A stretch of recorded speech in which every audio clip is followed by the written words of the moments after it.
All right, Warriors, we are live. It's Coach JB, your top health and mindset coach in the world. Remember, what you believe in your heart, you think in your mind, will eventually become your words and become your reality. Really excited to be with you guys today. We are pumped. Fire. It is Friday. It is Motivation Friday, Warriors, and we got a very, very special guest. So we're going to wait till some people get on. What we're going to do is we're going to be just talking, and as questions come up, we're going to be answering some questions as well. So I'm super excited to have this special guest on. We're going to wait for a few people to get on. On this channel, we talk about motivation. We talk about cryptocurrency. We really are talking about how humans can become the best version of themselves. Now, one of the things that I am always inspired to do is to find other humans who are pushing the limits of the humankind, right? And so what we do know is that we have not even scratched the surface in the ability for humans. And we got an amazing, amazing special guest on right now. So that was my manifestation alarm, by the way. We always would have the manifestation alarm. So I'm very excited to have a special guest here. So if you don't know who this gentleman is, you are going to know in the future. So this is Dan Matha. He is a collegiate ALL American athlete, played for the NFL and the Cincinnati Bengals, played for the CFL, WWE Super Star under the name stage Dorian Mak, and currently a podcaster and YouTuber and actor. So I'm super honored to have you on board. So first of all, how you doing, man? I'm doing great, man. It's a great day to be alive, you know? Yes, yes. And if you are quoted saying, if you're alive, you may as well thrive. So tell me, every single day I get motivated when I see your Instagram. Every single time you see your story, it's like, it's a great day. So tell me, how did you end up getting that type of attitude, man? So that actual expression I got from a coach, one of my collegiate coaches, Coach Johnson. And now he was like a part-time coach. He was older. He was like in his 80s, 90s years old. But back in the day, he was one of he was a defensive line coach. And, you know, he had a lot of clout, even though he was like retired. But he would show up every day and just kind of be an assistant. You know, he was retired. He had all the money in the world that he needed, but he showed up every day. You know, he may have been limping, he may have been hobbling, whatever. But as soon as, you know, we do our warm-ups, you know, we'd get together as a team. Coach would give the little mission statement for what we were going to do, and we'd break apart into our individual periods. But we'd come together and we'd go, you know, we'd do our little breakdown. We'd all run apart. And as soon as the breakdown happened and everybody would run, he would be the first one to take off to where he was going, which was like 50 yards away. And he would just yell out, "It's a great day to be alive, ladies and gentlemen." And it just... he started doing it, and then I would do it, and then it's just something that's always stuck with me. That's awesome, man. Well, tell me, so you've had an amazing, amazing career so far, and you look pretty damn young, man. So you've done a lot in your young life here. So tell me a little bit about your career, what you've done. You got a collegiate All-American athlete, NFL, CFL, WWE Super Star, and I know you got some exciting things coming up in the future here. So tell me, I mean, man, it's a lot of things. So what drives you? I mean, tell me a little bit about your career. So I guess the best way to kind of start is I'm just a kid. I'm a kid who grew up in a trailer park across the street from the projects. I'm from Erie, Pennsylvania, and, you know, I come from very humble kind of beginnings. My parents were 16, 17 years old when they had me. And life was not always easy growing up. And you grow up in a low socioeconomic kind of household, and grow up around a lot of craziness, a lot of instability. And by all means, when you look on paper, I shouldn't be where I'm at. And I kind of have always had a hard time kind of giving that where I came from to where I am credit, because it's like, you know, I don't want to be one of those people like boo-hoo sob story. But as I've gotten older, I've kind of appreciated the fact that, like, I don't know why I have the drive that I do. You know, I can only think back to as far back as I could remember. I saw everyone around me with kind of like a negative view on life, because negative things had happened to them, and it skewed the way they saw things and the way they allowed people to treat them and the way they treated other people. And for whatever reason, I just never jived with that. Wow. And I had always saw myself differently. And as long as I can remember, I've had this vision in my mind of like who I was and like how I expected to be treated, because like I viewed myself as more than being like a kid from the gutter. That's awesome. I believe that like you couldn't put a limitation on me. Like I wasn't going to stay in a trailer park. I wasn't going to stay poor. I wasn't going to stay broke. I just was listening to Shannon Sharp and Master P talk on their podcast. Yeah. And Master P said broke is a mindset. Yes. You know, so like I've been poor the majority of my, all of my adolescence, but I was never broke because like I knew that like there was money waiting for me.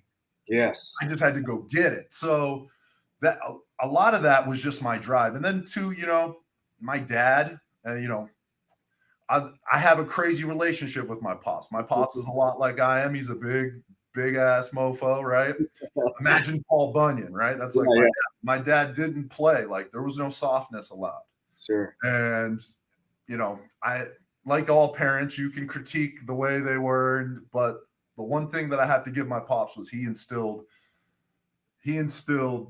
hard work, perseverance, and like mental toughness. That's and awesome. The method may have not been the best method, but I managed to make it out okay. And I attribute a lot of that. I got the best of both from my mom and my dad too. So the combination of, my parents really helped me there. And then I just had this crazy, I just was going to get out, bro. I was going to get out. I don't know how I was going to get out, but I was going to get out. And then one day I was watching the 49ers in the Super Bowl against the San Diego Chargers. And it was like the first time I fell in love with football. That's awesome. And I was like, yo, that's me. That's it. Those people on that screen, that's me. Yeah. That's going to be me. Yeah. So from that moment, and it took me probably another 10 years before I ever actually started playing football from that point. Oh, wow. My parents weren't, I'm the only athlete in my family. Okay. Like my dad's big, but like he's a grunt. Like all the other, my brother, like they do hard labor. Like they bang shingles, scrap metal, like they're not athletes. They work hard, but like it's just a different realm. I'm just kind of like the black sheep in the family. Sure. And I just was like, yo, this football, like, and I also was probably drawn to the community, like the camaraderie. Like I had like a group of men that I could work towards a common goal with. And also like, this was my freaking Willy Wonka's golden ticket, bro. Yeah. I was like, yo, if I can get to a good school district and I can get in a good football program and I can work my ass off, like I can get a scholarship. And then if I get a scholarship, then I can get seen by the NFL. And then if I get seen by, then I can make millions of dollars and be like this big celebrity superstar that's like doing all this. So like that was my drive. And then I found football when I was in 6th grade, started playing. I also found a weight set when I was in the 6th grade. I found a weight bench in the trash, like 7 blocks away from my crib one day. I drug that thing 7 blocks and just started pumping iron ever since. The methods may have been crude at the time, but they got more advanced as I went. And, I want to ask you a question though. So something that's really important that I really want to get the audience to hone in on. I wrote the word vision in big letters right here. So something, you created a clear vision as a child, and it just resonated with me so much because my mom was just actually here dropping off our Kangen water machine. I was like, my mom will tell you when I was a kid, I was like, I told her I was going to be different. I visualized myself being different. And so was there a defining moment that you remember? I know you watched, you saw the 49ers, but like, because think about it, you're what we call a generational shifter. You're somebody who's literally shifted the generation that's coming behind you, right? So do you remember a defining moment, or was it just you were born that way, or is it something that maybe happened, or is anything that shifted your mindset to start creating that vision? It's a good question. If there was a specific moment early on, I just remember that vision always being there. Okay. And maybe that's because of what I saw around me didn't align with like my heart, like, and at the time I couldn't conceptualize that, but it was just in there. I don't think I was able to conceptualize all the things that were happening inside of me at the time. I just had to just go and be. And for whatever reason, like I followed my heart, I followed my intuition to football. That's amazing. Now, was there any moments in time, like, because that's a beautiful thing, like you talked about, because the clear vision, right, can't be stopped. If you have a clear vision, if you can see it in your mind, you'll actually eventually hold it in your hand. But for example, was there any moments and times being in the paradigm you were in, right? You had a vision of a different paradigm. Was there moments in time there was like this push and pull or anything that you experienced along your journey to where you are? Well, there was plenty of times where there was some craziness in my household where it was just so stressful. You know what I mean? There was a lot of there's just like a lot of moments of just instability, physical violence, verbal violence, things like that. And I just remember being like, I don't want this. Yeah. Like I was like, how, like to me, it was like, this is how I break this. This is how I get out of this. And then there was moments like in football, for instance, I remember probably first month of playing football, dude, I sucked. Like I sucked. I just got my ass whooped for like 6, 7, 8 straight, somewhere in that time frame, weeks, bro. Wow. I remember there was this girl on our team too. She was big as hell, dude. She was probably like 250, probably just 250 as a 6th grader. And she would I just kick my ass. Wow. I remember just being so embarrassing. Right. And like I was tall too. When I was in 6th grade, I blew up from 5th grade to 6th grade to like 6'1". Wow. And so I was like super uncoordinated, lanky, and just kept getting my ass kicked. And I remember I had this crazy moment with my grandpa because he would take me to practice all the time. And I had a game, and I had only played 4 plays because like every kid in Little Gritters gets at least 4 plays. So I got my 4 plays. That was it. And on the car ride home, my grandpa just tore into me. Wow. Just tore into me about being soft and this and that, and just berating me. And like I was so mad to the point where he stopped the car, pulled it across traffic in some random field, and just made me start running drills. Wow. And I remember after that coming home, barging into the house crying. My nana came, was like, "What's wrong?" And I'm pretty sure I was like cussing, and I was like, I'm done playing football. I quit. I hate them, this and that, and just feeling sorry for myself. And my grandma, she was just like, "You're not quitting. Wow. You're not quitting." And then she calmed me down and comforted me. And then that next Monday I went back to practice and something snapped. And all of that, I learned how to take all of that angst, all that anger that I had, and I learned how to hone it into my craft. And from that day forward, I went from being a scrub to a star on the football field. That's it's powerful too. It's it's really who you surround yourself with, right? Your grandpa, your grandma not giving you a soft pillow to land on. You see that a lot with parents these days. And I'm not trying to bash on parents, but it's just they give their children so many soft because they don't want their kids to go through any adversity. And that's what we're experiencing a lot in this world is kids haven't gone through adversity, right? And there's so much comfort. And that's one thing I always encourage people is we live in such a damn comfortable environment now. You can sit on your damn couch, have McDonald's delivered to you. You go to the grocery store, everybody's sitting in this line. They can't even get out of their car to go to the grocery store, right? So there's just a lot of comfort that's been put into that. So I want to jump into your career here. So first of all, what was it like to be in the NFL, a WWE Super Star? I mean, you had a freaking awesome life, man. I was on Saturday, I was bragging about how great my life is, man. It's neat, but I'm sure there was some trials and tribulations. What is your life like, man? Your life just looks so awesome, man. Tell me about your life.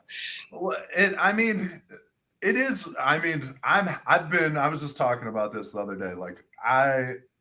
If I died right now, I was in a car accident about almost a year ago to the date. I was ejected through the front window of my car, and we could go into this a little bit later. Yeah. But by all accounts, if that happens a million times, 990,000 times, there's only one, whatever that number is. There's only one time where you and I are here talking to each other right now. Mm-hmm. Right. And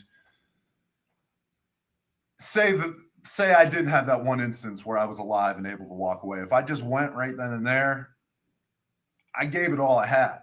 And 30, because I'm 32. So the 32 years that I've been on this planet, I've given it all that I've had. And I've made the most of the cards that I was dealt. So in that regards, life is great. But there are plenty of times where it's discipline.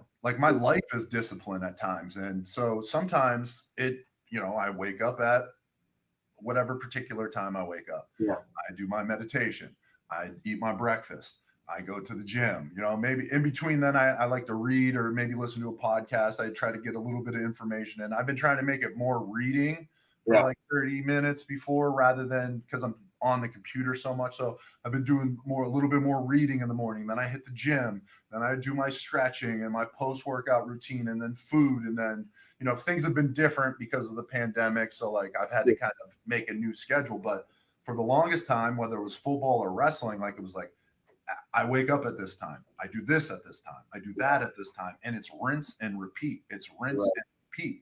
And sometimes it's not glorious, right? Like I've had a lot of, women that I've dated, and sometimes it's like, they're like, you're so boring sometimes, right? It's like, particular times we go out and I let loose and we have a good time. But like other times it's just so structured because that's what's needed to get to the goal, right? Absolutely. To be a football player, I had to have blinders on.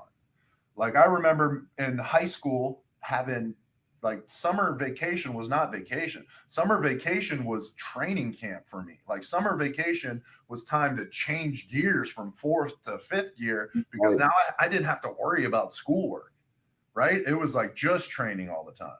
And so then it was just like, how do I find ways to structure my day more?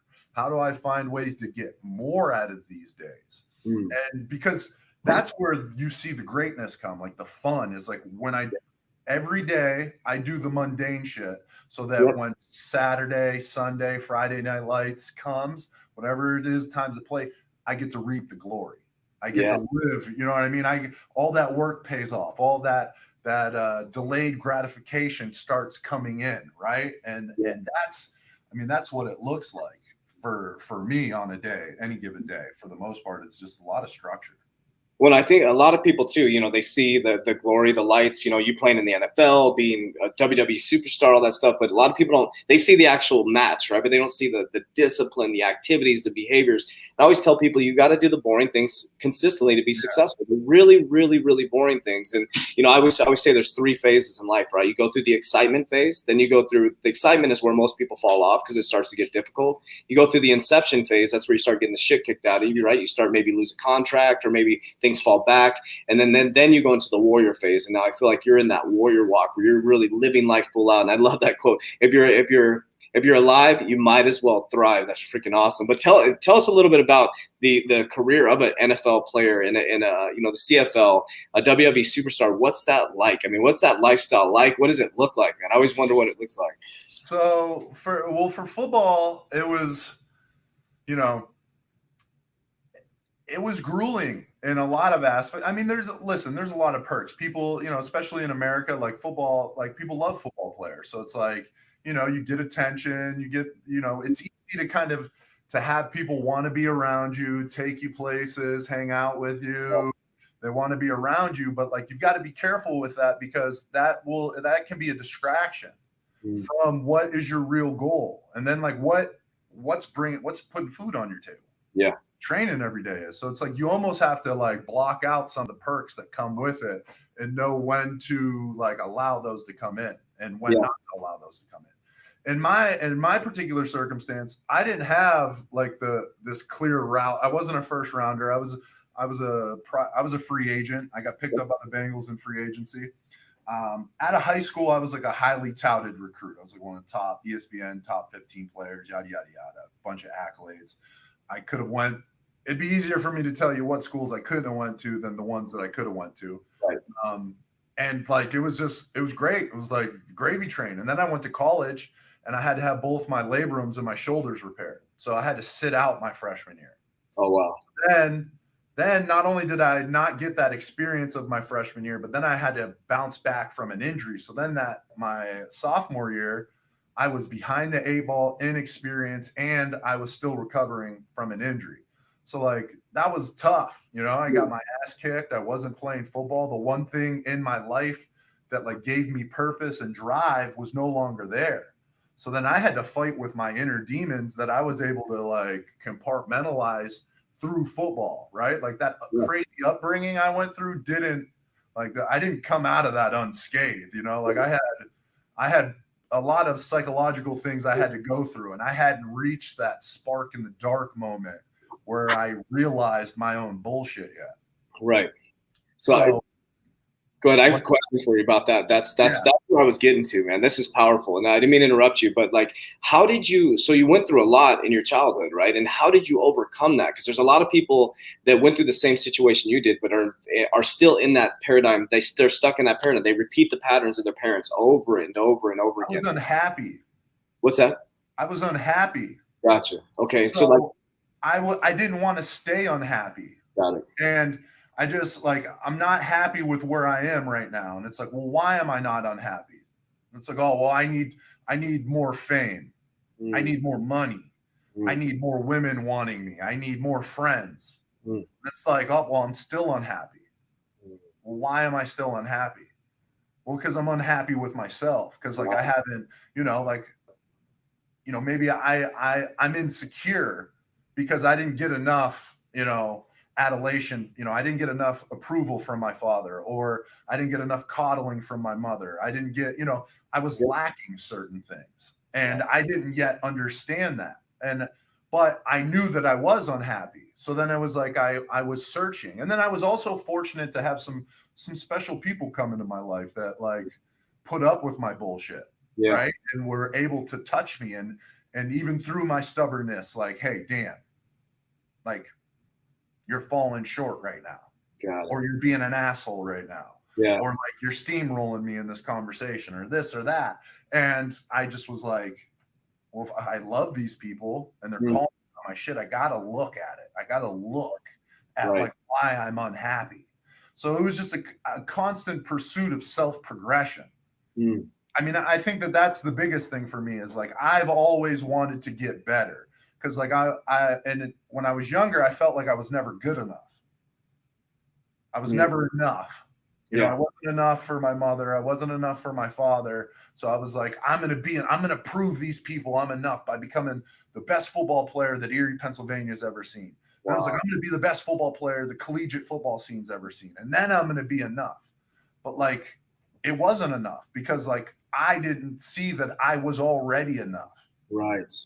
So when was that moment? That's powerful. That's powerful. So that's same situation I went through. That's why I attempted suicide 15 years ago. I literally was seeking something outside of myself. And finally, I had to go all the way to death to figure out I had everything. I was like, oh shit, I lost everything to gain everything. What was that defining moment where, because what I see from you, to be honest with you, why I'm attracted to you as a person and a human being is that you exude confidence, light, love, positive. It's not an arrogance. It's this light, love, positivity, this vibration, high.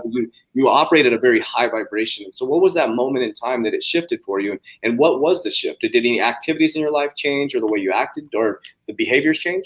Yeah. Well, so I think I was always, I've always had this like upbeat, like because I've always been a team captain. Every team I've ever been on, whether it was football, wrestling, volleyball back in the day, like I was a captain. So like kind of always had this like upbeat, like I want to bring everybody up. And maybe that's because when you've been down or put down, what that feels like, so you don't want others to feel that way. So I think I have a natural propensity to kind of like want to make others feel good, hence why I'm kind of drawn to the performative arts, which I didn't kind of find that until later in my life, which we can get into. But there was a really big moment when I was 20. I was 21. I had just turned 21, and I was at the University of Pittsburgh. And like I said, I was coming in as this highly touted recruit, and I'm 3 years into the program, and I'm not playing, and I'm sitting on the bench.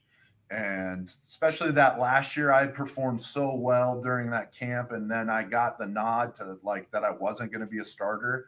And then not only not be a starter, but then I was going to be a scout team player. And that was just emotionally really hard to deal with. And then like, the first person that I ever opened up to and like loved, my girlfriend at the time, broke up with me. So it was just like a fucking dagger to the heart, bro. So like, I just was like, I was going through it, and I was just drinking a lot, partying a lot, doing a lot of other drugs. And I remember one night in particular, I went to this festival with one of my good buddies. I had a weekend off, and I had this moment of clarity where it was just like, I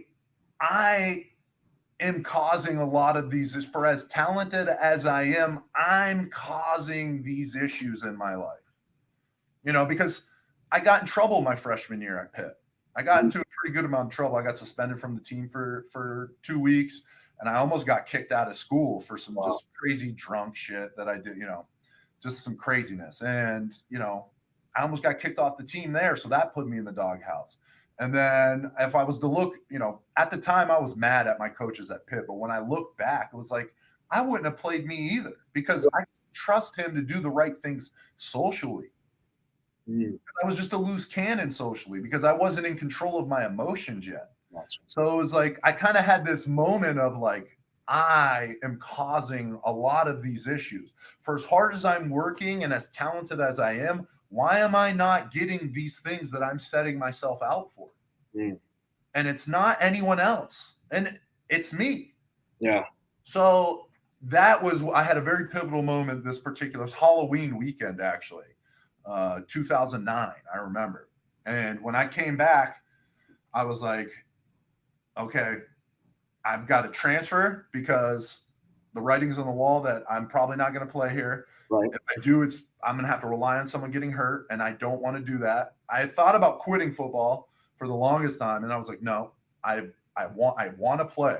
I want to play on a collegiate team. I want to contribute, and I don't even care if I make it to the NFL. Right. That was always the goal. But then at this point, it was like, I'm not even thinking about the NFL. I just want to play collegiate football, get my degree, and we'll see what falls from there. I just want to do that. If I can just do that, then that will make me happy. So I decided I was going to transfer schools after that semester, and I was going to kind of turn things around. That's what I did. I transferred, went to another school, but I still didn't quite have my shit together. Still was being my own worst enemy. Yeah. I got an opportunity to be great, and let myself shine. And I dropped the ball, it was my birthday, my 22nd birthday at the time. Went out, was drinking, partying, did some crazy shit, fell off a building, broke my pelvis. Oh, shit. Right 3 months before the football season. Wow. So then that happened. I, being a madman, got my stuff together, rehabbed. I moved to the ocean, rehabbed in the ocean for a month on my own, helped heal me, got back, played, but I wasn't the same before that because I was still so new. Like I had a good season, but not to my own measurement. So it wasn't great, right? So I shot myself in the foot again, right? Getting ready for this next season. I'm healthy. I'm ready to go. I'm primed. Here it is. I fail a class in the summer, become ineligible. Now, not only did I let myself down, but I let my whole team down. And now for the very first time, I'm off scholarship, and it's looking like that was my last year of eligibility. It's looking like I'll never play football again. Wow. And that was a moment where I had to sit. I remember this too. I sat in my apartment for 2 weeks in the dark, bro. Listened to Led Zeppelin. Right. And I never listened to Led Zeppelin before that either, but had like a real spiritual experience listening to Zeppelin. And no drugs involved either, just sitting there. And that was the moment where I really made the decision.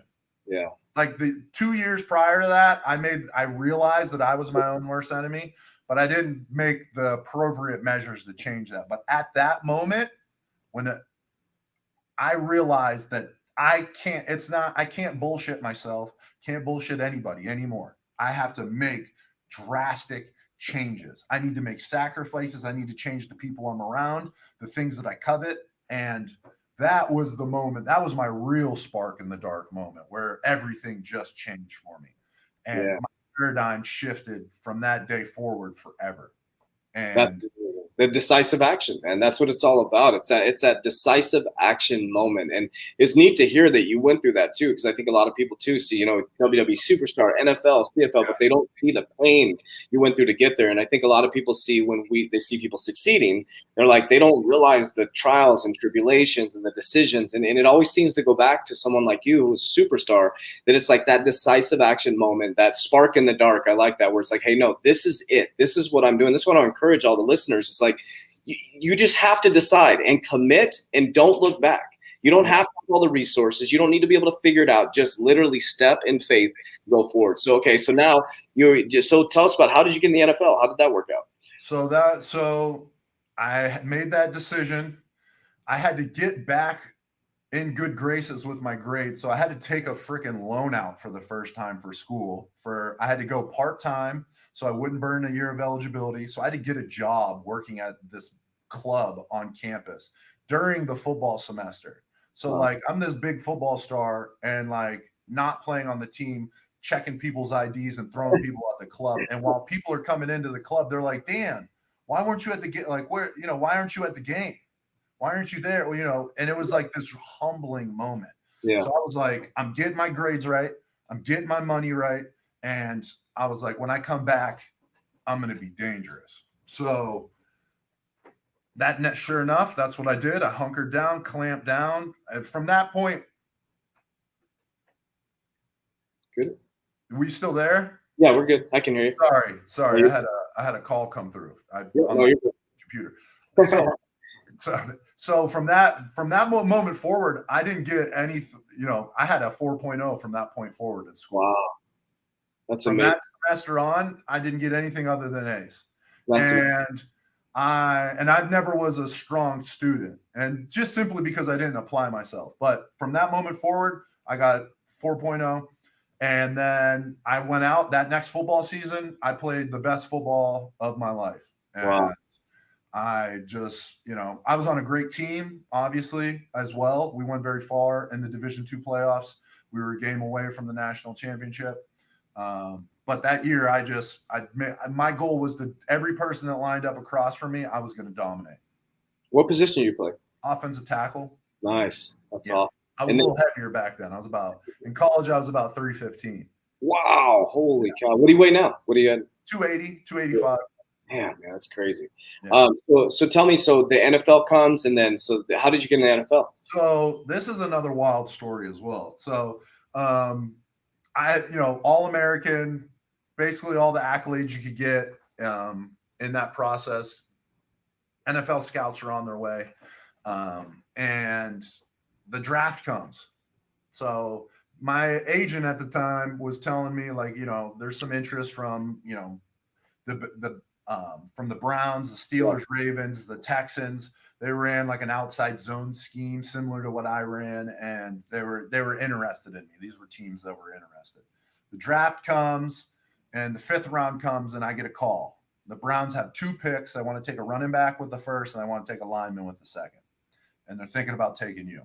So I'm like, oh, damn. And 2 of my boys with me at the time on the couch were both Browns fans because I'm from Erie, PA. Oh, wow. And you're either a Steelers fan or a Browns fan in Erie. There's some Buffalo fans, but they don't count. And they were just like, we were just all super geeked. I was just like, hell yeah, bro. I don't give a shit what team takes me. Just a team get me. The pick comes. They ended up taking somebody else. So I was like, okay, well, honestly, it's probably better to get picked up in free agency rather than the later rounds anyway. So, okay, cool. Later rounds come. Nothing happens. After the draft, free agency, no call the first day. Okay. Second day, no call comes. Wow. Third day, nothing. Oh, shit. After the third day, if nobody calls, you're not getting picked up. Right. Because like usually you have a 3-day period where they bring in free agents, and then after that, nothing. So I didn't get a call. And minicamp was just right around the corner where they bring in all the rookies. So a week and a half goes by, and I get a call from my agent. And he goes, hey, man, the Bengals just called, and they were looking to pick up another guy, but they didn't realize that he was signed with Seattle. And I told them that I've got this other guy sitting here who honestly is better than the other 2 tackles that I have that nobody has picked up. And he was like, so like, they're going to bring you in.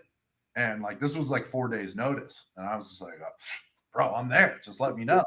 So they sent me the information. I was living in Pittsburgh at the time. I drove from Pittsburgh to Cincinnati for minicamp OTAs. And I went there. I was low down. Like they had a list for all the rookies that had drafted 2 tackles or whatever. And I was like down on the list. I was like 3rd string out of all the rookies or whatever. But I just was like, bro, I'm in the door. And that's right. what I need. So I was the first one in there. I was the first one out of all the rookies there. I got my playbook, started going over the playbook right away. And then like we were just in helmets, right? But I was playing like it was full pads. Right. And I just went after everybody. And their first round draft pick was this like DN from SMU at the time who like broke the sack record. So I was like, yo, I'm gonna make this guy. He's gonna be, you know what I mean? He's gonna be. I'm gonna make him my pet. You know. So I just went out there and kicked ass, and the O-line coach Paul Alexander really took a good liking to me, and I moved up that during rookie minicamp. And all things looked like I was about to get signed by the Bengals. And I had a physical, and I failed my physical. I had those shoulders that I had to have repaired. Yeah. My right shoulder was got torn again. And I was like, I'm not getting it fixed again. But because it was torn in the MRI, it flagged, and they didn't pick me up. Oh. So my stint with the Bengals was very brief. Yeah. And that was kind of tough because I was like, I know that I'm good enough to play here. And I would have liked the opportunity to try and see where that went, but it didn't happen, right? So I went to Canada, and I got the Montreal Alouettes. I was like, I'm going to go to Canada, get a year of film up there, come back down here, and like get back into the league, and everything will take care of itself. That was the plan. But I went to Canada. I had been signed with Montreal for 6 months. Camp came, flew up there. 2 days into camp, I had a dream that I left Montreal to start wrestling. Oh, wow. So then I woke up in the morning and had 6 missed calls from the general manager. And I didn't know what the calls were. There was about to be a strike. They were going to player strike in Canada. And because I was American, they would have to like send me home if the strike happened. So gotcha. That's what we all thought was about to happen. So I thought that's what those calls were. Yeah. I was like, the strike happened and I'm about to get sent home. Because we hadn't even started practicing yet. Gotcha. Just walk through stuff. I wake up, 6 missed calls. I call the general manager. They bring me into the office. They release me. One of the star wide receivers got hurt. They had to bring in another receiver, but they didn't want to release him. And because they can only have so many American slots, they don't use them on linemen. I was like an exception for them to bring in a lineman up there. So because of that, they released me. I went to the airport waiting to go home. My agent's blown me up because it's still early in camp, and like linemen are a commodity in Canada. Right. So there was like 4 other teams that were trying to bring me in. And I'm in the airport drinking some airport beers, kind of sulking. Yeah. And I just keep thinking about this dream I had. And I'm like, I think I'm done playing football. I feel like I'm just chasing a paycheck at this point. Right. Like I've had a great career. I did everything that I had set out to do.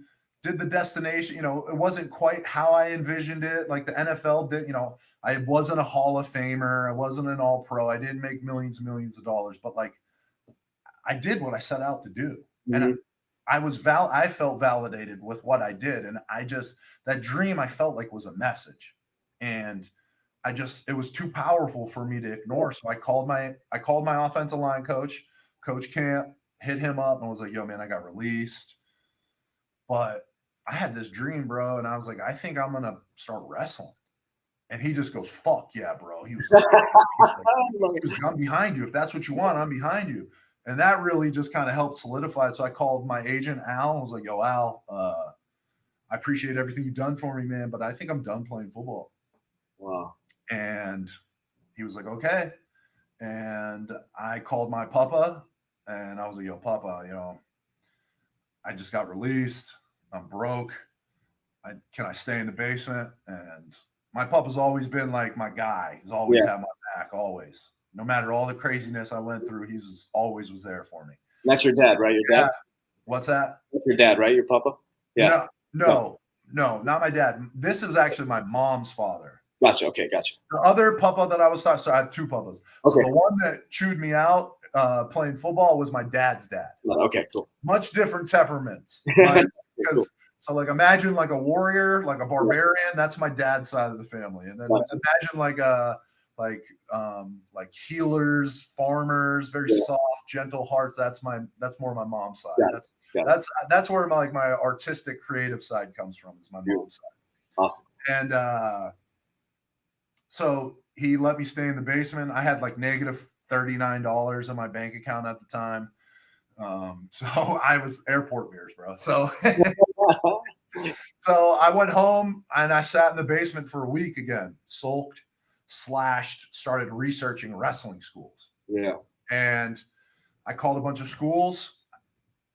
One of them picked up. That was like a highly touted school. This guy, Matt Capitelli, who I love to this day, RIP.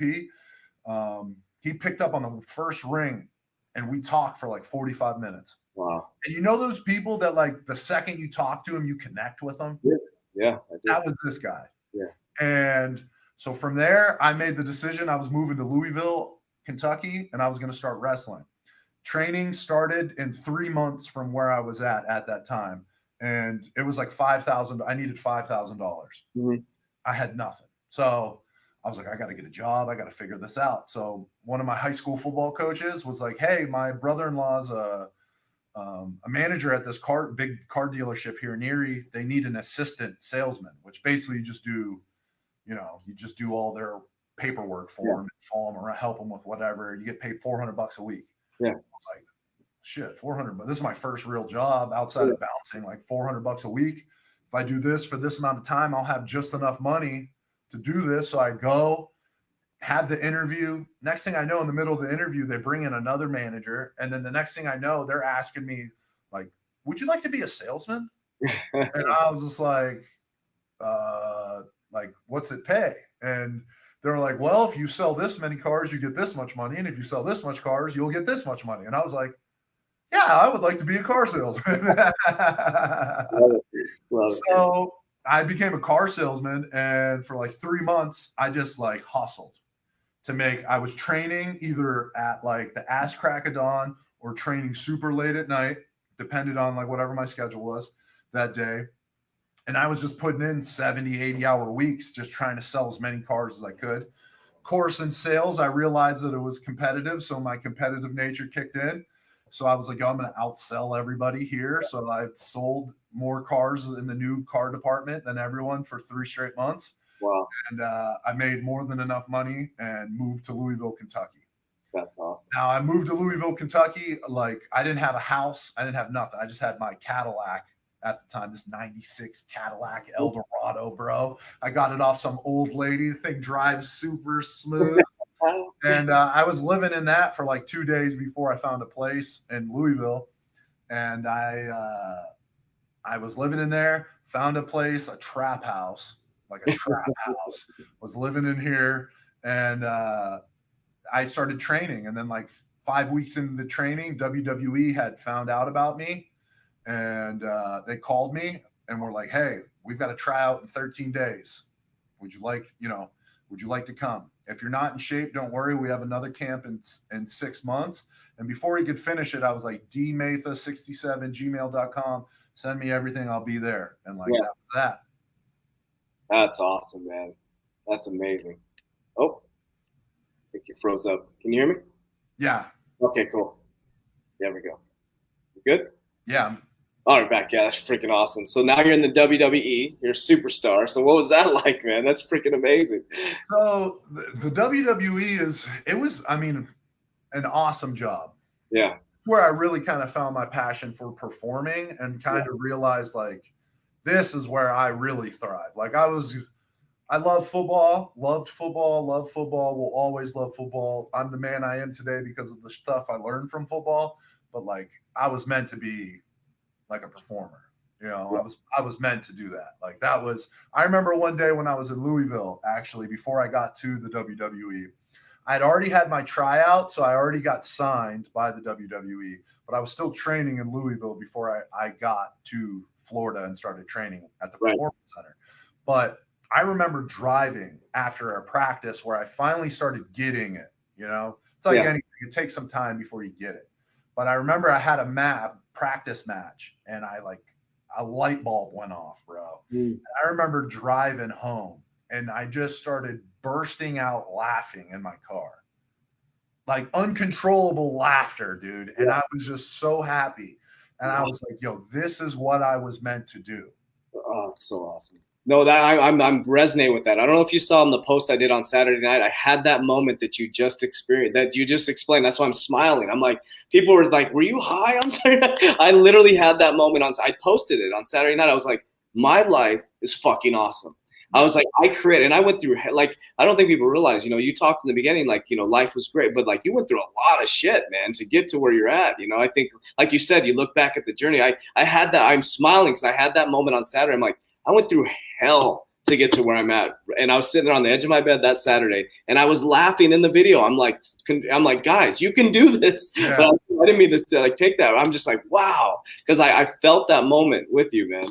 Well, this is the thing. Like, and this goes for everybody. Like, I'm not special. Yeah.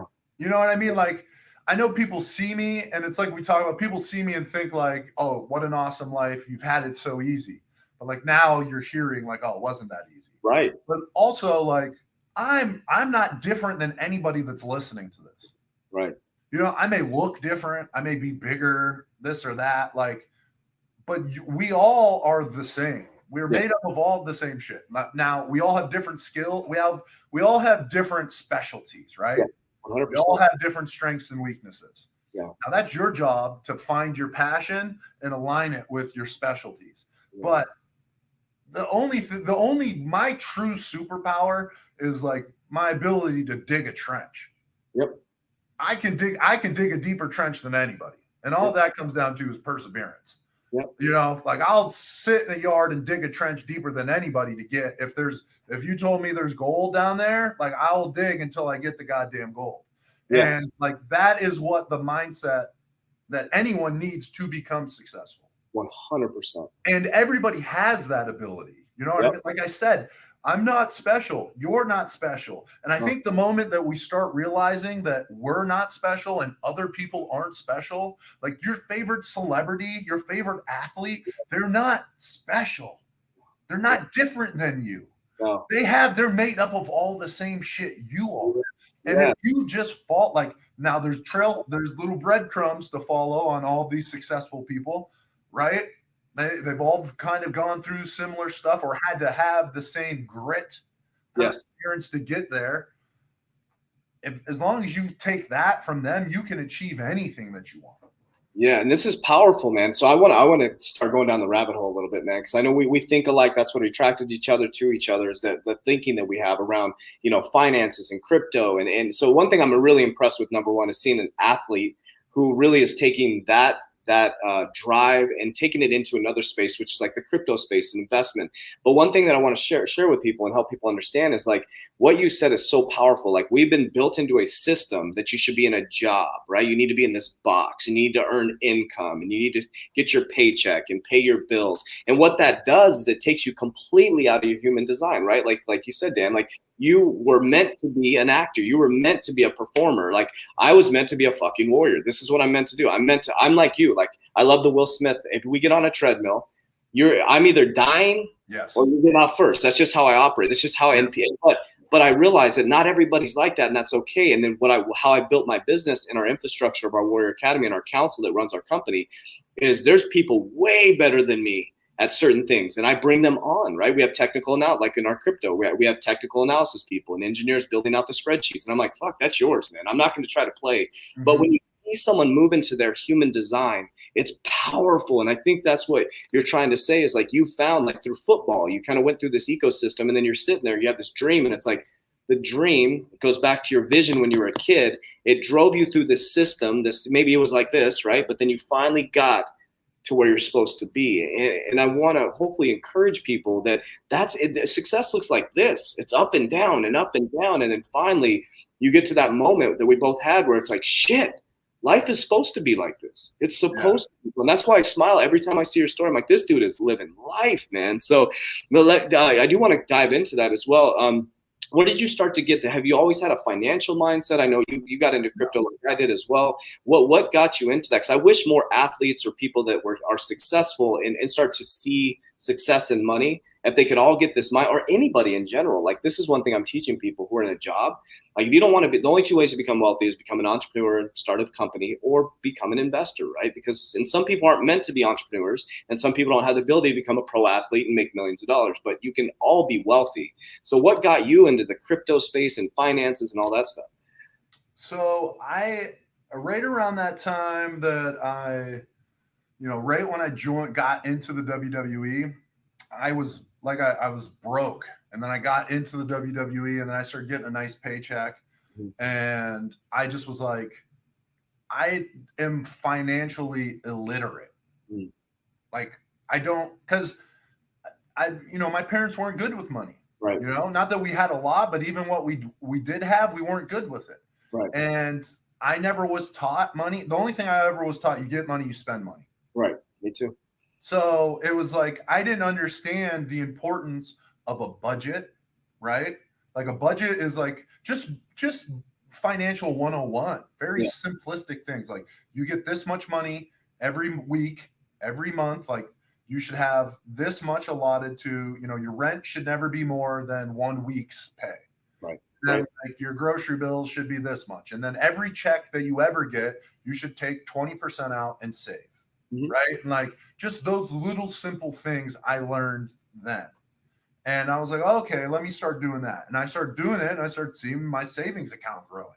Yeah. I was like, oh, this is nice. And I was living, even though I was getting a nice paycheck, I was living with 3 other wrestlers in a house. So like we were living in a nice house, but there was 3 of us. So we were paying I was paying like $600 a month. So I was able to bank some cash, some serious cheddar.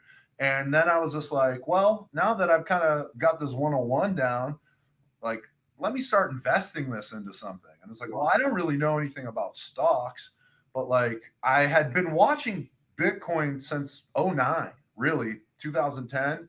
I would see it because I was early on Twitter. So I saw a lot of people on Twitter talking about Bitcoin, and I didn't fully really understand it. But in 2017, I decided to I was like, I need to look into this. Yeah. And I took the time to like read the tech, like what is Bitcoin, and like why are people so bullish on it? And when I understood it, I was like, oh, I might not be smart enough to create this or understand this, but like I'm smart enough to understand that this is going to make an impact in the world. And if I can get in on this early, then I'll be set. And so even still not having a vast knowledge of like, making debt work for you, having, investing in assets that are going to bring income to you while you're sleeping, like not even fully understanding that, but knowing that I needed to have those things, I just started doing. Yeah. And that's been one of my big things is people are like, Dan, you're always so confident and sure of where you're going. And it's like, well, I don't always know where I'm going. Right. I just know that I need to go in this direction. And as I go, I'll make mistakes and course correct along the way. Yeah. So that's what I did in crypto, essentially, was like, okay, this is extremely powerful tool that I believe is going to change the course of humanity. So let me get in here early. And then I got in early. And then like everyone else that gets in, I was like, oh, that's a big figure. I'll invest, but like, where can I really make a bigger ROI? So then I started investing in these shit coins right early on, not understanding market cap, not understanding like price appreciation and those things. So then, I bought a bunch of cheap crypto and things like that. And some of them panned out and some of them didn't. And like looking back, there were certain ones that I was proud of that I found on my own. And then the ones that I found that I listened to YouTubers talk about actually ended up like costing me. So like in that regards, from 2017 to now, I like learned to trust my instincts more and trust my own intuition and knowledge of like, oh, this is a great product, so that was kind of why I got into crypto. And then also like, I'm a big proponent of like, I don't do very well with people trying to control me, trying to tell me how I'm going to live. You know what I mean? I'm a bit of a rebel. Yeah. So I like the idea that I'm in control of my money and not a damn person could tell me a thing about it. That's awesome. Well, one thing, so another thing that stood out to me is I think a lot of people think that you have to have it all figured out, right? It's there. You just have to take action, and the resources. That's where the people talk about the confidence coming from. People say that to me all the, JV, I'm not as confident as you. I'm like, shit. I don't. This business, I didn't have.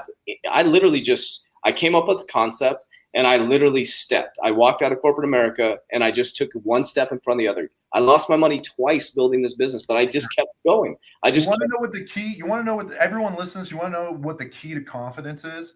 It's not knowing what you're doing or having a blueprint. It's knowing that no matter what happens, you'll figure it out. Yes.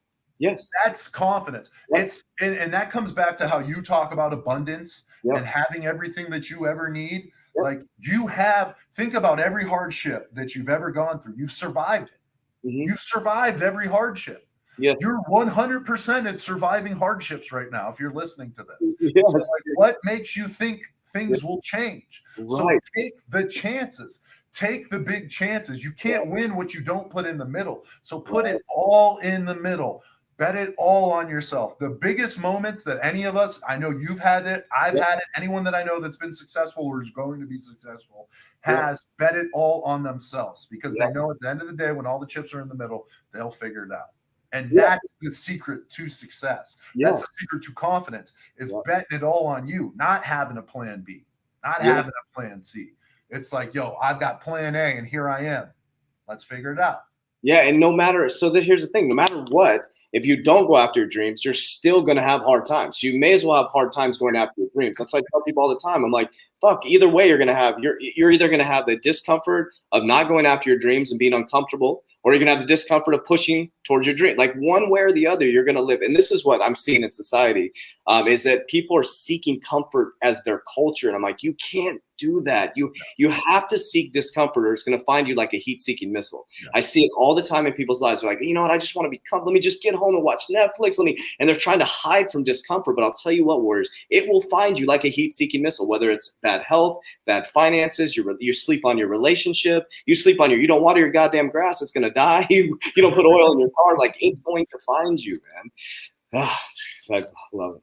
There's two types of pain that you're going to deal with in life, right?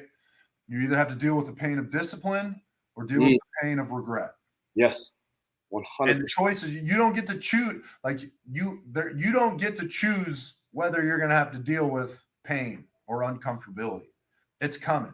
You get to choose in which one that you live in. 100%. That and please let that sit in, guys. Let's sink that in. If you know that it's coming, why wouldn't you choose the latter? Why wouldn't you choose the latter? Like, and there's going to be the one thing I always tell people, just like a video game. Here's the issue that people struggle with. It's just like a video game. At the next level of the game, there's going to be different players, and I think people really struggle with that. For example, my timeline 3 years ago, different people are in my timeline, and that's okay. There's nothing wrong with that. I think we release attachment to what we currently are if we want something else, right? And so the attachment is sometimes people, places, things, environments. But so you're a visionary, man. You as a young kid, you had a clear vision. You had a vision to become a wrestler. Now, where is your vision now? Where are you heading, man? So my vision right now is I'm going to become an actor. Well, I am an actor, but I'm going to become a successful actor. Nice.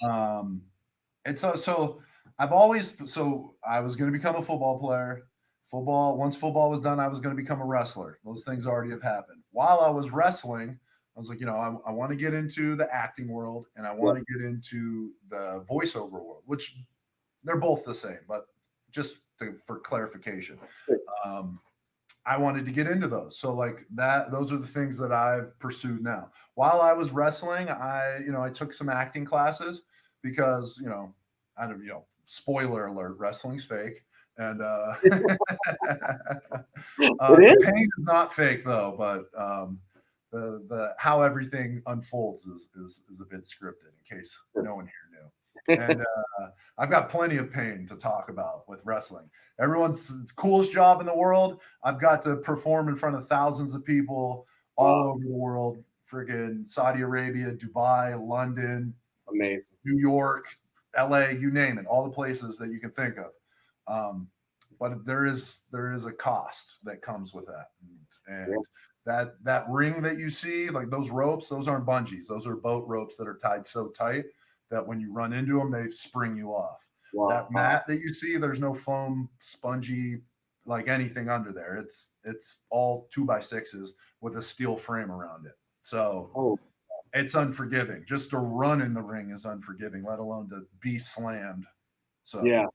How do you get, that's one thing I do have a question about that, because so I love UFC and the wrestling too. Like, how do you get used to that? Like wrestlers, like being slammed on the ground, or like a UFC fighter, when I see them get hit in the face, I'm like, damn, I would drop. I'm like, how do you get used to that? You get calloused. Okay. The body is an amazing like machine. Yeah. You are capable. The things that your body's capable are beyond anything that you think. A lot of people put limits on what their body can do. I'm telling you, with the right incremental exposure and the right nutritional plan and the right effort and mindset, you can do some of the craziest things with your body. And your body just gets used to it. You get the first month that you start training in the ring, you have rope marks on your back. Like, you have bruises that are rope formed on your back. It looks like a bruised rope on your back. Wow.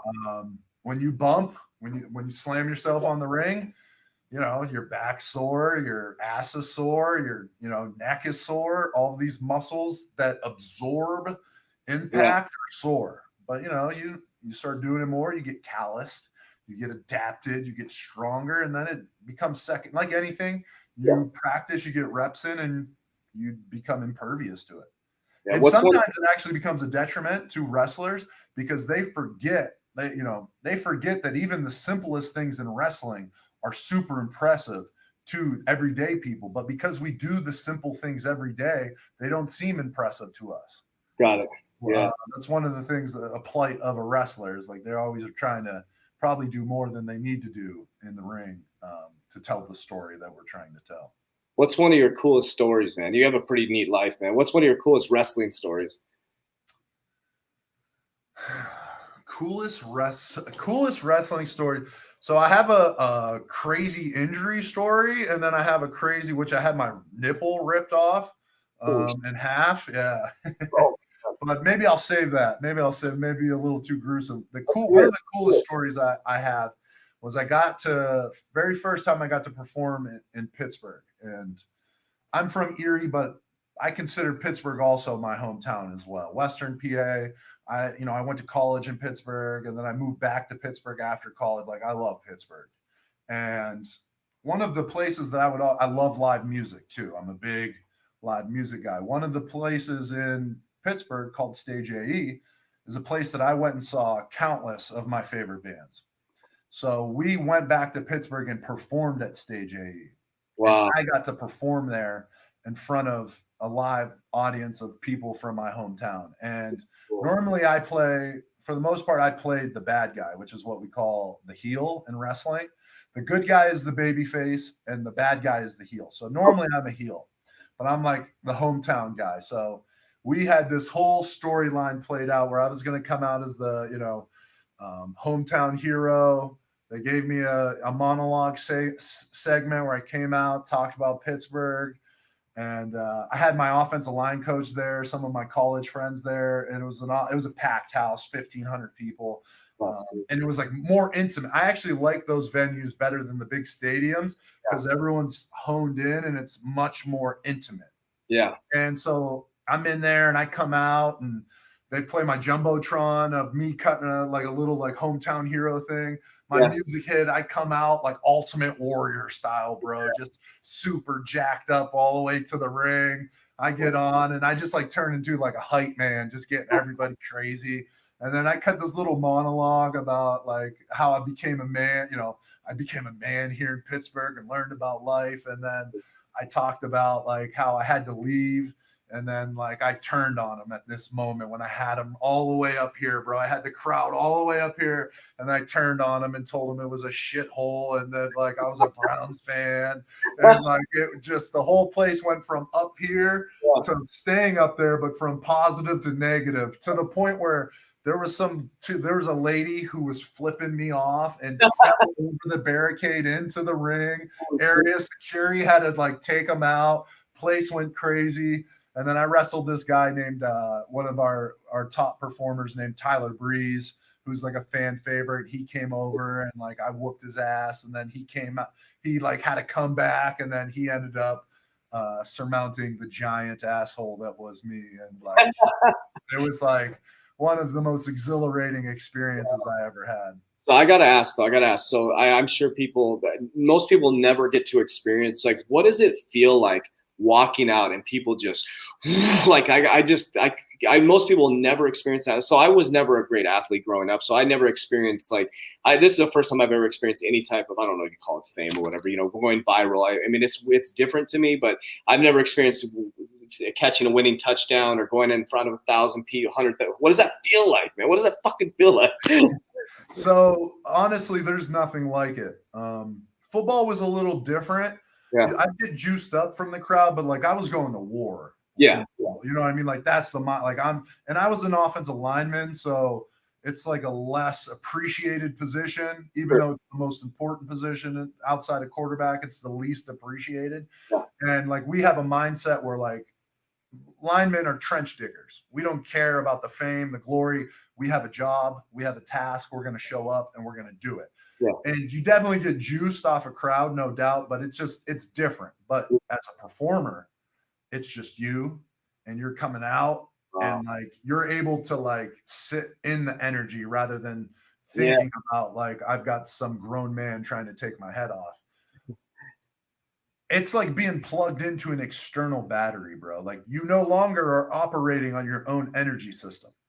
You're operating on an external energy system that no longer that is limitless. Yeah. And it's like having lightning bolts just coming out of your fingertips, bro.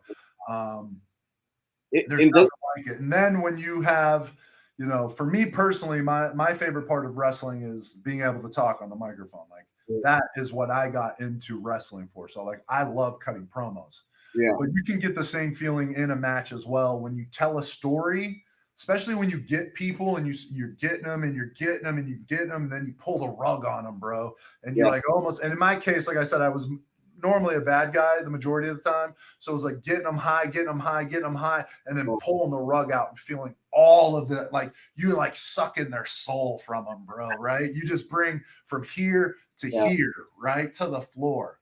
But now you've got them set up because in a wrestling match, in the most simplistic form, there's 3 stages. Okay. There's the shine, which is where you let the good guy look like Superman. Yep. Then there's the heat, which is where you cut off the good guy, and like everybody comes crashing. Now that's where the heel gets to beat up on Superman, right? And like everybody's favorite little superhero is now getting his ass kicked. So everyone's like, oh my God. Then there's the comeback. Right. Which is where after insurmountable obstacles, now that good guy is fighting back, right? He's finding the energy, and you start feeling the crowd get behind him.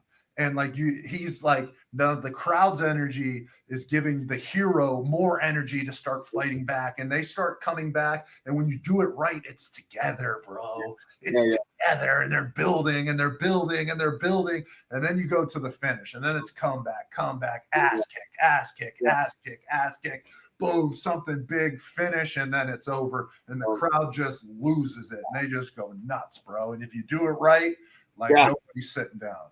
So that's a perfect transition to what I want to ask you next. So people question me all the time on energy and vibration and manifestation. What you just explained was fucking manifestation and energy. I mean, it literally was like you were able to take human beings and control their vibration through your own internal energy, right? You're one person telling a story that creates a vibration within the human beings. And so I see with your Sao Paulo, and you're doing, obviously you do meditation and things like that. So talk to us of how does energy show up in your life, and how do you see energy, and how do you work with that? Energy, like I just talked about, like for me, I've always seen energy, and like I've always been in like team atmospheres, right? So energy is, I feel it all around me. I feel other people's energies, and I'm able to use my energy to help lift other people's energy. Yes. I'm also able to use my energy to take down other people's energy, which I try to be aware of. Sure. And we all should try and be aware of that. But like, you can take for granted the power of being positive. You can take you can one positive deed, one positive word of affirmation to somebody could be the snowball that turns into an avalanche that changes somebody's life. Yes. As dramatic as that sounds. And for me, energy is, I could come into a situation, whether it's a business meeting, a group endeavor, right? Like let's just say for wrestling in general, like before the match, say I'm in a tag match and it's a bunch of people are working together. Before we go out, we talk about the match, right? Like, hey, let's do this, or let's try this. And at this point, let's try this. And you do this here and I'll do this. But sometimes someone could come into that group with a negative attitude. And everybody in the group feels it. And then instead of everyone cooperating to put together the best match together, everyone's they got like their hand out, right? And they're kind of, I don't know if I want to do that. Or I don't know if I want to take that move. Or I don't know if I want to do that spot. And you could see it if somebody came in with a negative attitude or down, whether they were hurt, the office was, busting their balls or whatever, the things that could happen. You would see that, and I would see it, and I would see it with myself. So I would always try to come in with like an upbeat attitude. Yes, I'll do this. I'll do that. Hey man, I've got this cool idea. If you did this to me, like if after we did this, like the crowd would go crazy. And like just doing that would help the guys that you worked with. You give them energy. And you can like, I'll sense people's energy. I'll sense that they're down. So then I pick my energy up even more to kind of lift them up, and I become the battery for them, and in that process, I actually fill myself up. Yes. Like, that's the thing, like your energy is actually not limitless or limited. It's limitless. Yes. A lot of people's language needs to change when they say, oh, I'm too tired to work out. It's like, no, I need to work out to get more energy. Yes. I need to eat, right? Maybe I need to eat better to have more energy. I need to get moving. I need to get my body moving. A lot of times if I'm not feeling like I want to work out, I'll just go and get on the bike for 5 minutes. And now all my blood's flowing. And now I'm like, oh, let's get this workout in. Yeah. That's a way where you can see energy manifesting. I always say in wrestling, I would tell some of the younger guys, or we'd brainstorm on what went well and what didn't go well. And one of the things that I learned early on is the audience can't feel what you don't feel. Right. 100%. If you aren't feeling the emotion, the audience isn't going to feel the emotion. Oh, let's hone in on that, because that's one thing I want to dive in. And I've been kind of like hammering down on people on social media. Like, for example, everything I post is how I'm feeling. I don't filter shit. Like, I'm literally, sometimes I'm out of control. Sometimes Saturday night I was out of my freaking mind. I was like, I've got a great life. People are like, are you on drugs? I'm like, who knows? Maybe I don't know what it doesn't. I have a great fucking life. And it's like, so I really want to hone in with people listening to, like, just be authentic, just because what made my character, whatever you want to call it, come to life was when I lost everything building this business. And I finally said, fuck it. I'm going to tell everybody I'm broke. I'm not going to fake anymore on social media. I'm broke. Yeah. It was like, there was one day I had my podcast. I've been doing podcasts every day. Nothing was working. Nothing was happening on social media. I'm like, dude, I'm fucking broke. Like, I left corporate America. I made a mistake. I'm going to go drive Uber. So I was driving Uber and I started being authentic, and people were like, holy shit, that's pretty cool. He's literally showing this real life story. And then I started like saying, I just said, fuck everybody. I'm going to do my own thing and I'm going to kick ass in life. And whoever wants to come with me, come with me. And everything shifted. And why that hit me so hard is because people are feeling and now coming because of my energy. They feel me. It's not this fake facade that I'm putting up, right? It's like when you say, if you're not feeling it, no one else can feel it. Right, that's the only way energy works. Yep. You can't fake it, right? I mean, you can post all you want, but people can feel it at a very deep, deep, deep level. So one thing I want to go into, I noticed you said you do meditation. Like, tell me about your spiritual journey, stuff like that. So just to kind of start this off, I was the kid in 3rd grade that got kicked out of art class for arguing with Colleen about God not being real. I love it. So I don't remember Colleen's last name. She was a 3rd grade babe, and I was hitting on her, right? You know, and we got in an argument about God not being real, and I got kicked out of art class. And then, and like my mom's side of the family is like Roman Catholic. They're Italian immigrants, so they're very like devout. They wanted me to go to Sunday school, get my communion, all that stuff. Didn't last. I got kicked out of Sunday school. Early on was very anti-God, very anti-religion. And as I started growing older, you know, and having more experiences, I started seeing things in my life. And really, you know, probably over the past 3 years is when I kind of started feeling that sector of spirituality need to be explored. Yeah. Right. And meditation kind of helped with that. Yoga kind of helped with that. Some mushrooms that I ate helped with that. And they, you know, and then I kind of had this inkling, right, to kind of want to learn more about religion, you know, because I'm a big history buff. And I started off as a history major. And one of the things that you learn, regardless if you believe in God or not, like just the Bible itself is a history book. Yep. And so I've always been kind of drawn towards the different religions. Like, why do these religions think these things? Even though I was like, oh, I don't think that there's a God in religion and things like that. It was like, but why do these people think this? And like, why are all these books kind of similar, different, but similar throughout all of the world? And then why do all religions kind of, you know, operate around meditation? You know, prayer is meditation. Yep. You know, like that's we say meditation now because it's like less people. When you say prayer, you say God. People kind of like, yeah. When you say meditation and spirituality, people are much more accepting of that. Yeah, sure, but it's all the same shit, and it all comes down to the same stuff, right? Abundance, wealth, health. Loving your neighbor, loving yourself, having everything that you need within. Like all of it is like the same. All right. It may be wrapped in a different bow, but what's inside is all very similar. And so I was drawn more towards that. And then I had some women in my life because I found that women are much more intuitively drawn to the spiritual sector. 100%. I think women have a higher propensity natural to spirituality. So I had some women in my life that were spiritual and kind of were, you know, helping me stay open to that thought process. And then I had, like I was saying, I was in a car accident about almost a year ago. March 28th will have been a year. And, you know, I'm at the peak of my life, bro. I'm on the brink of becoming a huge star of the WWE. You know, like it's only a matter of time before things kind of turn out there. I'm in the best shape of my life. You know, physically, I'm in my prime. Mentally, I'm in my prime. You know, making a nice paycheck. I got a nice condo, all of this stuff. And I'm driving down a road one day, and next thing you know, I'm waking up on the concrete.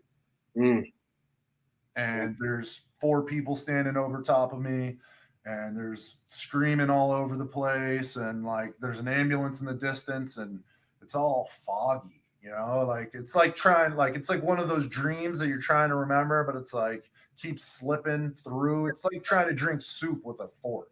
Yeah. It's like one of those memories. And then the next thing I remember, I got put onto a stretcher, put into an ambulance, and then I got rushed to Orlando trauma. all of this is like in and out, very slippery thoughts. But when I was in the ambulance, they told me like you were, because I was asking questions because I didn't know. And they were like, well, you were in a car accident and you were ejected through your window. And we believe that your neck is broken. Oh, shit. And I'm strapped to this stretcher, bro, yeah, neck, harness, head strapped down, arms, and it's just, that's very scary. It's very scary. Like I was scared. I was very scared. And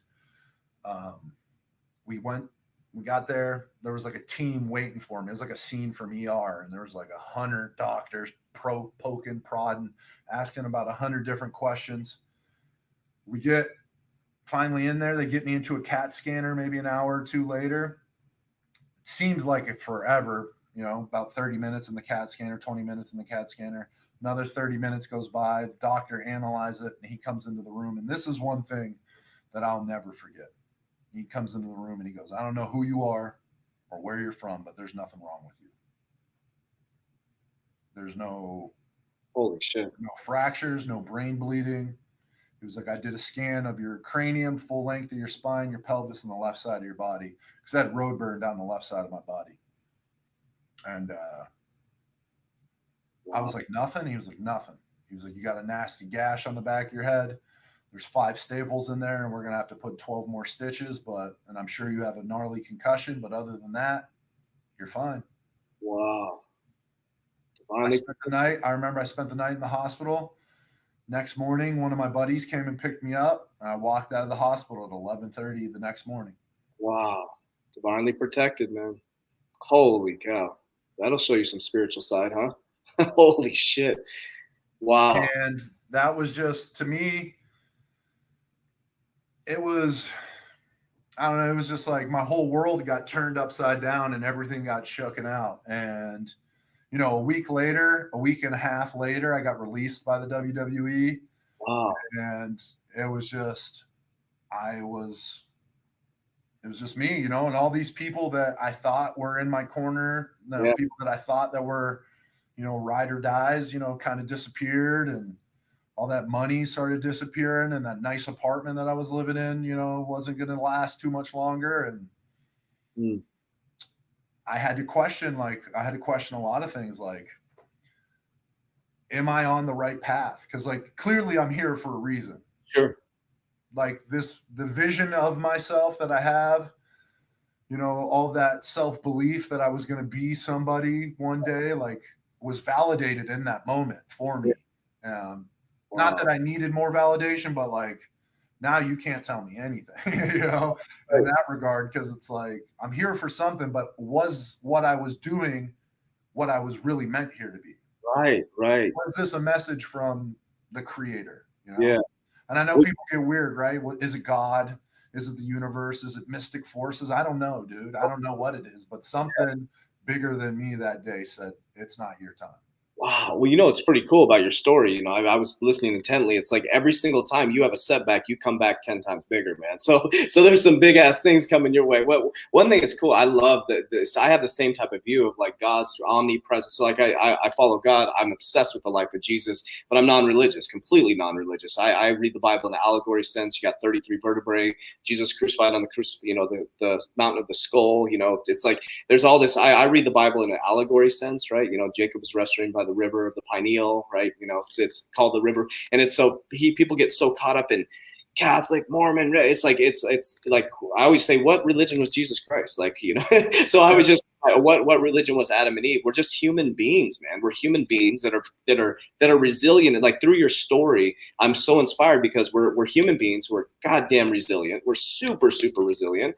Number 2 is we're designed for a purpose. When we created a monetary system, that's when we started getting a job, right? Before it was like you shoot horses, you were a performer, maybe I was a financial guy, right? And we all work together in an ecosystem, and we've all lost sight of that. We've really lost sight of that. And we get in this thing where there's the elites and shit. Well, if you're going to complain about the elites, become the elite. That's the way I tell people. People are like, oh, the elites are doing nefarious activities. I'm like, well, shit. I'm going to tell you right now in this video, by 2025, I'm going to eradicate poverty, or 2050, I'm going to eradicate poverty and being peace and prosperity to the world. That's what I'm going to do. Why not? And so you inspire me, man, because it's so neat to hear someone's story like this, because the accident, and then finding the spirituality. And what I've seen in your story, every time you have a setback, boom, it's like 10 times bigger after that. So I'm excited to see. I can't wait to keep this conversation going. Well, you don't start like everyone thinks it's like starting from zero, but it's like you can't take away my experiences. You can't take away everything that I've learned, Yeah. Like you can't take away what I know now. Like what I know now compared to what I knew 10 years ago is like I'm like 3 times that person in terms of experiences and knowledge. And it's like, yeah, I'm not starting over. I'm just starting from a different vantage point and heading in a different direction. Yeah. And like, I know that I have everything. And that's not to say that this last year's, I'm not saying that it's been easy. It's not been easy, dude. Like you, dude, everyone thinks like I'm rich, right? Like I'm loaded. And like, I had a good amount of money at the time, but like, we've been in a pandemic for over a year now. And like, how much savings do you have? Yeah. Like 6 months, goes by pretty quick. All those expenses went. Like I lost my place. Like I was living in this studio for a while. Wow. Like, I took the last little bit of money I had. I almost pulled my crypto money before like the market really took off. Like I got to the point where like I was so desperate, I almost took that money out. And I was like, I can't. I was like, I know I will regret this. I was like, I need to just fucking bite my tongue and just figure this out. And I just, I got a cheap ass, studio, like commercial space for $400. It was like a shithole. And I like came in and remodeled it for super cheap with some stuff like supplies I found on Facebook Marketplace. And I took some of my furniture and brought it in here.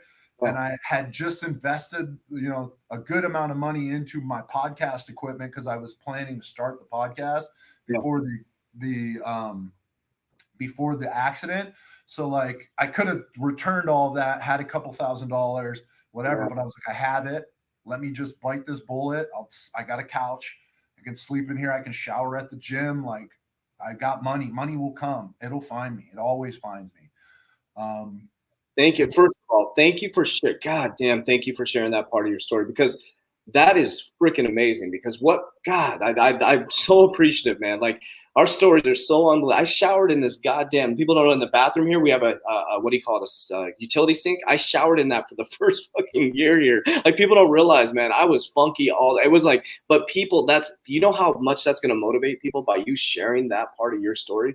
Because now when they see what's about, I can already see what's about to happen with you. I can already feel it. I know where you're heading. And it's like that's what we need in this world, is that authenticity that I think of the guy that has the motherfucking CEO podcast. What's his name? I think he slept in, goddamn, I forgot his name, but he slept on his couch at a supplement store for like 10 years. Yeah. 10 years. It took me 3 years. I just started to experience massive amounts of abundance, like 3 years of zero money, zero.